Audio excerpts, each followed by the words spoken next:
আসসালামু আলাইকুম। আমাদের ভিডিওতে আপনাদের স্বাগতম। আজ আমরা বগুড়ার নন্দীগ্রামের বেলগাড়িয়া এলাকায় এসেছি, জাহাঙ্গীর ভাইয়ের পুকুরে।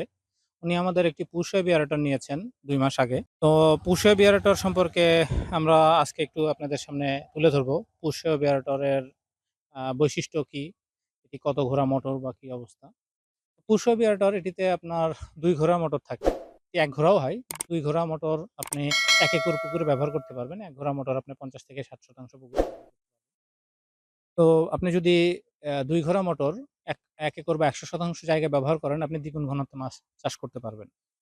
কুশোয় বিয়ারেটর এটি আপনার অক্সিজেন সমস্যার সম্পূর্ণ সমাধান করবে। আর একটি পুকুরে অক্সিজেনের যদি সমস্যা হয় তাহলেই বাকি সমস্যাগুলো তৈরি হয়। যেমন আনওয়ান্টেড গ্যাস যেমন অ্যামোনিয়া, নাইট্রেট, ফসফেট এগুলো তৈরি হয়।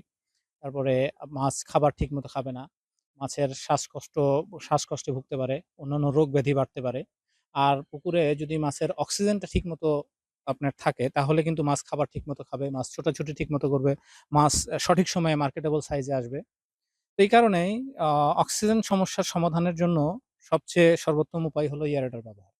তো এয়ারেটরের মধ্যে পুশওয়েব এয়ারেটরটি আপনার ১ একর পুকুরের জন্য খুবই উপযোগী। যেটি জাহাঙ্গীর ভাই ইউজ করছেন। তো উনি ও উনার এক্সপেরিয়েন্স শেয়ার করেছেন। উনার ভিডিওটি আমাদের চ্যানেলেই পাবেন। আপনারা উনার ভিডিও দেখতে গেলে আমাদের চ্যানেলটি ভিজিট করে আসতে পারেন।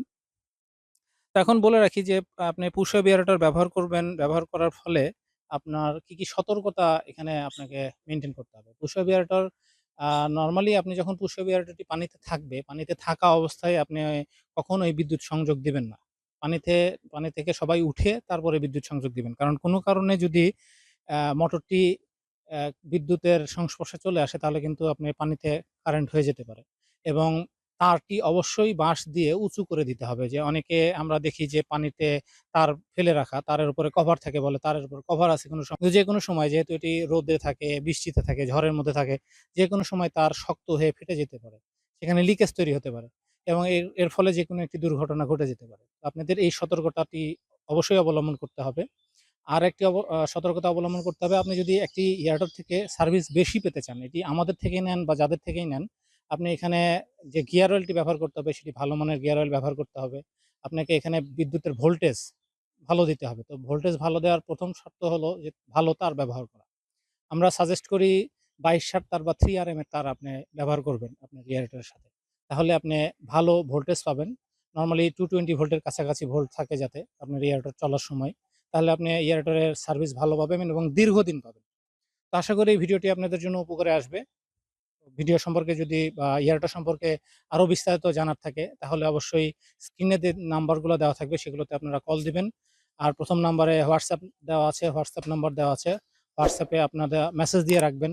কল করলে যদি আমাদের সরাসরি না পান, মেসেজ দিয়ে রাখবেন। আমরা ফ্রি হলে অবশ্যই রিপ্লাই দিব। আজকে এ পর্যন্তই।